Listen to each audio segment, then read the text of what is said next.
First Coast's most accurate forecast from the First Coast News Weather Team, certified by Weather Rate, sponsored by AC Designs.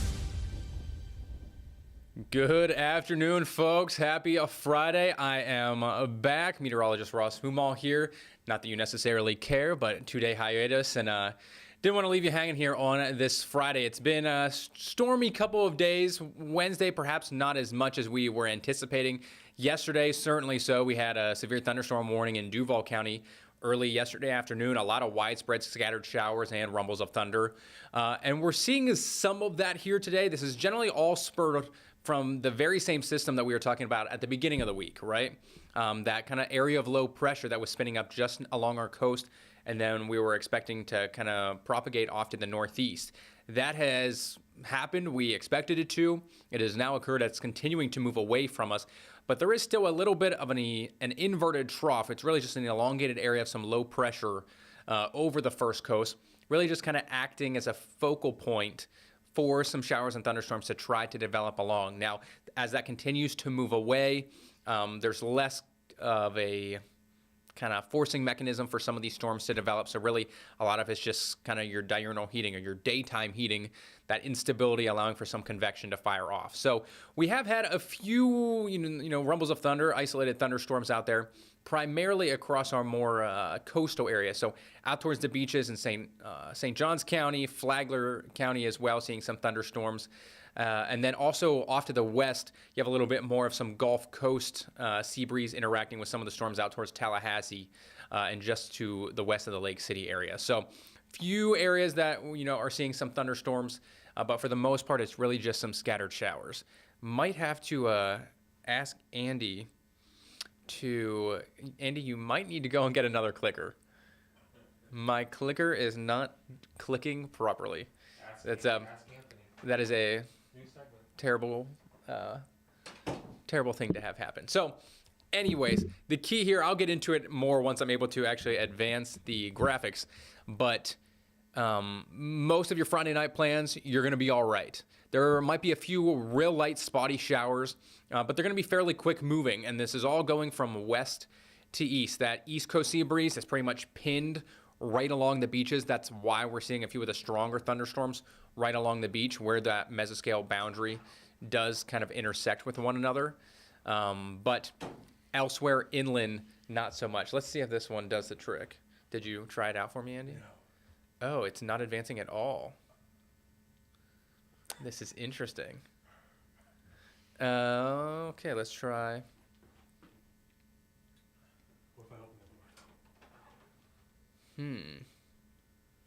Not at all. Okay, you want to grab my laptop? I'm doing this on the fly. Unplug and grab my laptop and bring that over, and I will bomb guard into our system. Although this isn't technically TV, live weathercasting, always so much fun here. Trying to keep you guys up to date on what's happening. Thank goodness I have Andy here to assist me, my right-hand man, so to speak. This never would have happened if Tim Deegan was here. Now that he's gone, my gosh. All right, why don't we send it to commercial break quick, and then hopefully when we come back, I will have everything back up and running. So I'll see you guys in just a minute or two here. Cut the cord, get the app, stream free. Download the First Coast News Plus app, your trusted source for news, your weather, all your sports, and so much more on your time.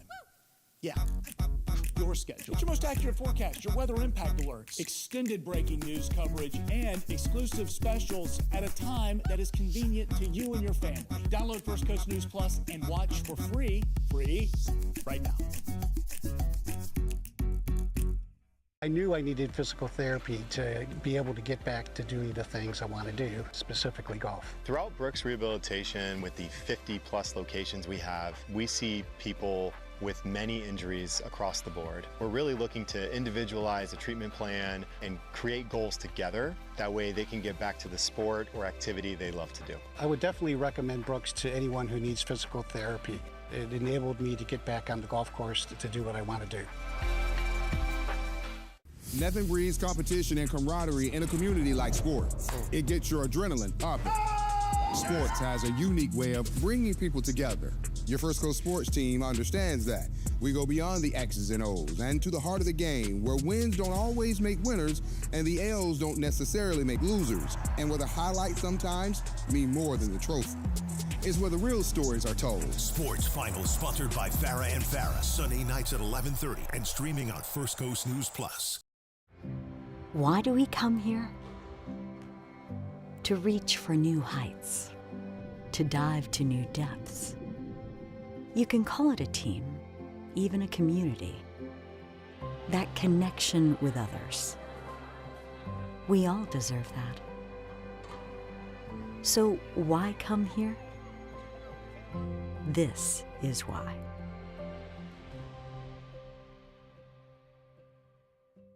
Swing into luxury, where golf and community come home. Located in St. John's, Florida, Stillwater is a premier 55-plus active adult community where golf is in your backyard. This bundled golf course community features a championship 18-hole course, top tracer practice facility, and resort-style amenities. Whether perfecting your swing or connecting with neighbors, Stillwater offers the perfect blend of relaxation and recreation. Live where every day feels like a getaway. Maybe you're new to all this streaming, OTT, on-demand stuff. You need a trusted news and weather source, and we've got you with First Coast News Plus. That's some pretty serious cold. It's your most accurate forecast, your weather impact alerts, heavy law enforcement presence, extended breaking news coverage, and that breaking news right now out of Camden County, Georgia, and exclusive specials, all on your schedule. So download First Coast News Plus and start watching for free. Welcome back, folks. We apologize for some of the technical difficulties, but with Andy behind me here, the show never ends. It never stops. We keep this thing rolling on this Friday.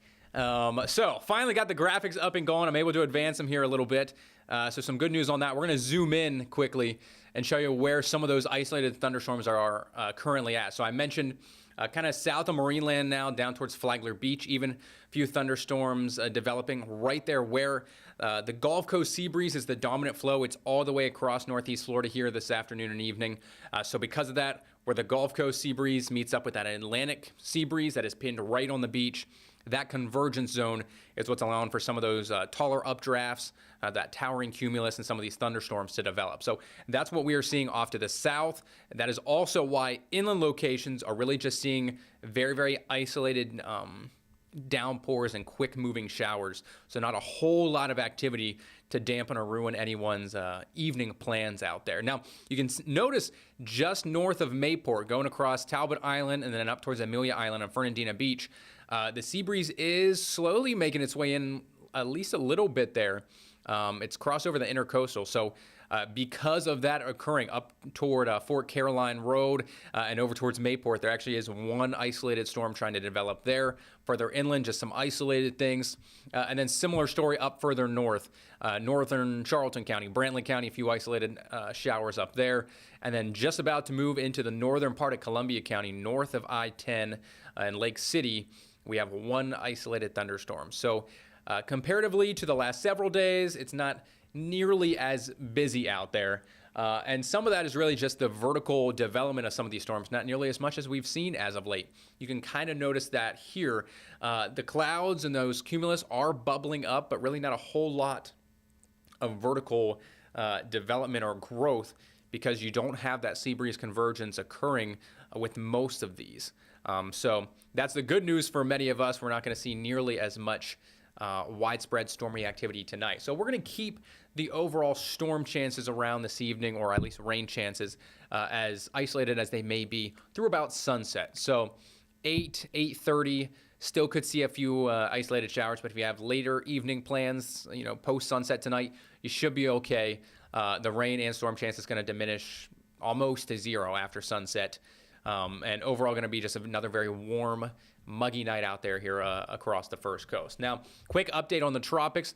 There is something potentially trying to brew up across the eastern Pacific there, just to the south of Mexico and west of Honduras, but that will not impact us. So for the tropical Atlantic, another 7 days where we are not anticipating anything, too hair-raising here across the Atlantic Basin. Now, one thing we are watching, we've had a big plume of Saharan dust make its way across the Atlantic that has now been really completely over the entire state of Florida here and over much of the Caribbean, really starting yesterday, but especially here today. And you can kind of see it on the satellite imagery as you take a quick look as we zoom in, kind of just that haziness, that almost tannish gray looking color. That is some of that dust out there.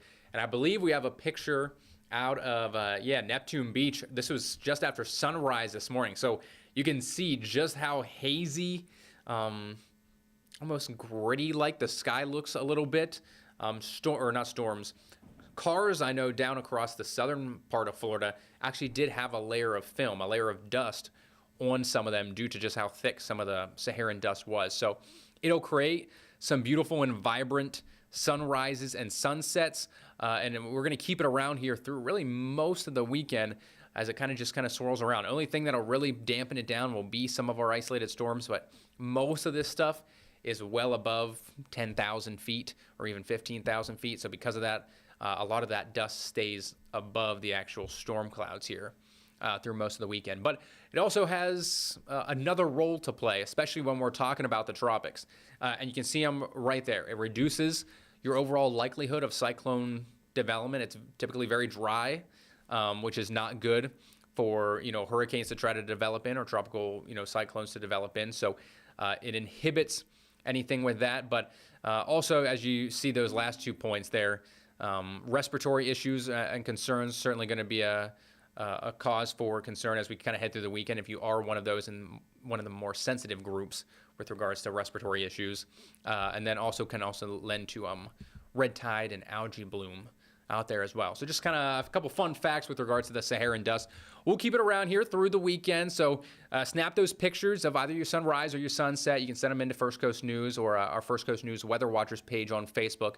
We'd love to see them. We'd love to share them here, either on our stream or on air over the weekend as well. So be sure to snap those pics, send them in to us. But otherwise, most of the day tomorrow is going to be very similar to what we're currently experiencing right now, minus the storm activity, at least a little bit for most of the Jacksonville area. So temperature-wise, we're talking low to, if not mid-90s by tomorrow afternoon. It's going to be very humid. Dew points generally in the low to mid-70s. So because of that, real field temperatures up to near 100 degrees, if not anywhere from about 100 to 103 for your Saturday afternoon. And yet again, the Gulf Coast sea breeze is going to remain dominant. And you'll notice that there throughout the day tomorrow, winds out of the west anywhere from about 10 to 15 gusts, upwards of 20 miles per hour at times. Because of that, the East Coast and Atlantic Coast sea breeze isn't allowed to work inland. So most of any of the activity that we would typically see in the middle of the afternoon, that 2 to 4 o'clock window when the sea breeze works in, we're just not going to see that tomorrow. Now there are some areas, especially up across southeast Georgia and really areas north of I-10, that we will see some storm activity in there. The winds are trying to depict it by Sunday afternoon, but we're really not going to see a ton of sea breeze convergence this weekend. So that is the one factor that the wind is playing a role in. The other one is it's just pulling in plenty of moisture from the Gulf. So although we're still not expecting a ton of storms, it's still going to be very, very humid, keeping that moisture level and dew points very, very high here through the weekend. So here's kind of just your weekend outlook and a quick snapshot for you. Mid-90s boat days, specifically to Jacksonville. I mentioned those storm chances. Going to be a few potentially stronger ones on Sunday compared to what we expect Saturday. So only about a 35 to 40% coverage area for storms for your Saturday. Sunday, we're thinking closer to about a 60% coverage area. And the Storm Prediction Center is pretty much in line with our thinking as well. Now, any storms that do, develop, especially when you factor in some of the heating and the moisture at the surface, it's a lot of fuel for some of these storms. We could have a few stronger ones. So big chance on Saturday, really going to be north of I-10. Wind gusts pretty much anywhere from about 40 to 50 on Saturday. On Sunday, it's going to be a little bit higher, 40 to 60 mile per hour wind gusts. And you'll notice that level 2 out of 5, slight risk of severe weather, gets brought down a little bit further southward. So northern Charlton County, Camden, Glenn, Brantley, Pierce, and Ware counties all included in that slight risk. That's where we're going to be watching not only for some of those stronger straight line wind gusts, but frequent lightning, some very heavy localized rainfall. And I wouldn't be 100% surprised if we get a quick little spin up. I think the tornado risk as a whole is very, very low. The wind field isn't really conducive for it, but as we know, here in Southeast Georgia and Northeast Florida, things can sometimes be a little bit finicky when it comes to those chances. So we'll talk about that here in a little bit as well, just kind of where those storm chances and those waves of energy are going to be coming from. But at least for tomorrow, any rain activity you primarily see, as I mentioned, going to be north of I-10. Southeast Georgia is really going to be the area that we hone in on after 2 p.m. and then continuing through the afternoon. I'm glad Andy took this full because this will give you a much better or a closer look at what we're talking about. So you see those bright yellows, reds, oranges.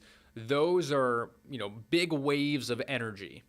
The areas extended kind of southward of there, the green colors, the light blues, that's what we call shortwave energy. We're going to have several rounds of these just kind of skirt on by us here Saturday afternoon, Sunday afternoon, and even into early next week as well. So here's Sunday about 5 o'clock. You can see another one just off across kind of the northern part of Mississippi, Alabama, Georgia, and then a similar story on Monday. That whole kind of area of energy shifts a little bit further southward. So this is really just going to act as a boundary for these, or almost a tunnel, so to speak, for these little short waves of energy to just skirt on by or fly on by. That is what is going to, allow us to see not only some thunderstorms, but some of which that could be on the stronger to severe side. It adds just a little bit of some extra juice, some extra lift and power to some of the storms that do develop. So you kind of saw it on the upper atmosphere level. Here's a look at the future cast, more so at the surface. And you can see just kind of these mesoscale convective complexes move out of the north as they drift southward, depending on the time of the day that they hit the first coast. Could be a little bit stronger, but for the most part, many of them will gradually weaken as they head our way. So there was Saturday. We'll take a closer look here in a second, but you notice not a whole lot for folks in Jacksonville. Now, Sunday, here comes another one. It's going to be a little bit further south, that area of energy that's swinging on in. So because of that, we expect the storms to also come slightly further south. So if you live in Waycross, Folkestone, Nahunta, you have a much better chance of storms, some of which could be stronger on Sunday than you do on Saturday. And we do anticipate these to continue to push further off to the south end throughout the day. So let's just kind of take you through the next 72 hours. This is this evening. As I mentioned, most of the activity going to pretty much wither away and drift off to almost nothingness here after sunset. So we'll still see a few isolated showers around tonight, but not a whole lot. Then here's tomorrow. Pretty much going to be looking right along the beach front and then up across southeast Georgia for some isolated to scattered showers, few rumbles of thunder there as well. But even most of tomorrow afternoon and evening, we're not expecting widespread storms or many strong storms, if that, on Saturday. Now, here comes Sunday, moving into southeast Georgia, really especially across the northern part of the Okefenokee as early as lunchtime. So think 12, 1, 2 p.m. at the latest, we could see this next kind of line or cluster of storms to make their way in. Then dropping southward down towards I-10. By 4 o'clock, you would think, typically as they drop further south, they weaken. But because we're going to be right at 4 o'clock, that is peak heating, peak moisture of the day and things like that. And the sea breeze, if it works in at all, that could enhance some of that thunderstorm development. So could see some stronger storms there throughout the day, or really throughout Sunday afternoon, and then even continuing into the evening. Another just kind of cluster of storms swings in from the north as well. So if you're thinking about outdoor plans this weekend, Saturday is the day to do it. Sunday, we're going to be watching for some of those clusters of storms to swing in from the north and northwest there, especially after lunchtime and through the afternoon and evening. Monday, really not a whole lot of variety to the forecast. Still very hot, very humid, about a 60% chance of thunderstorms out there yet again. I mentioned the heat index for this weekend, really not changing all that much as you head through the early part of next week as well. And then even our rain chances. Saturday, probably the lowest over the next 7. Otherwise, pretty much every single day, we're going to have that boundary just off to our north that'll allow those kind of just waves of energy to swing on through. That'll not only, kind of spurn some thunderstorm complexes off to our north across southeast Georgia, But then we're going to be watching a little bit more, especially by Monday and through most of next week, for the sea breeze convergence to develop. So if you think about it like that, 2 areas to watch next week. One right along the coastline and I-95 for the sea breeze convergence area. And then the second would be up across southeast Georgia, where those waves of energy are just kind of swinging on by us off to the north. So it is a pretty typical, forecast for the First Coast. Hot, humid, daily chances for storms. But when you really kind of delve into the science, there actually is a lot of different stuff going on that are not only going to keep us busy, but potentially keep you busy as well as you have any outdoor plans out there, through the majority of next week. You'll notice no day below a 40% chance. Thursday and Saturday are our lowest chances for rain likely. And really, I'm thinking Thursday has a lower chance just because we have more of a southeast breeze, or a stronger southeast breeze that might push more of the thunderstorm activity west of Highway 17, or at least maybe out towards Highway 301, and maybe not so much over 95 in the metro area. So that's why we drop rain chances a little bit on Thursday. But otherwise, if you don't like the forecast, unfortunately, not a whole lot of change. You better get used to it. Hazy, hot, and humid. Daily chances for storms here over the next 7 days, folks. Take care.